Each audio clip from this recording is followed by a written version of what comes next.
अमरावती जिल्ह्यात राज्य शासनाने मोठा प्रशासकीय बदल करीत नवीन अधिकाऱ्यांची नियुक्ती केली आहे. मनपा आयुक्त सौम्या शर्मा चांडक या प्रसूती रजेवर जात असल्याने त्यांच्या जागी IAS अधिकारी वर्षा लढ्ढा यांची नियुक्ती करण्यात आली आहे.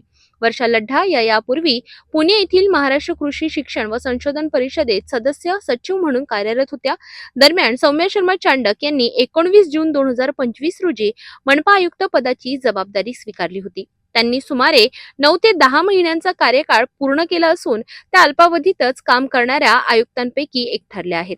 तर दुसरीकडे अमरावती जिल्हा परिषदेच्या मुख्य कार्यकारी अधिकारी संजिता महापात्रा यांची बदली करण्यात आली असून त्यांना सांगली, मिरज, कुपवाड महानगरपालिकेच्या आयुक्तपदी नियुक्त करण्यात आले आहे. त्यांच्या जागी 2020 बॅचचे IAS अधिकारी सत्यम गांधी यांची नियुक्ती करण्यात आली आहे.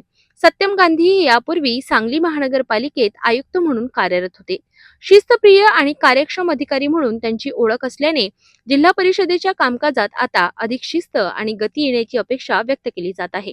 राज्य शासनाने गुरुवारी 25 IAS अधिकाऱ्यांच्या बदल्यांचे आदेश काढले असून अमरावतीसह अनेक महत्त्वाच्या जिल्ह्यांमध्ये मोठे फेरबदल करण्यात आले आहेत. या नव्या नियुक्त्यांमुळे अमरावती जिल्ह्याच्या विकास कामांना गती मिळेल अशी अपेक्षा व्यक्त केली जात आहे.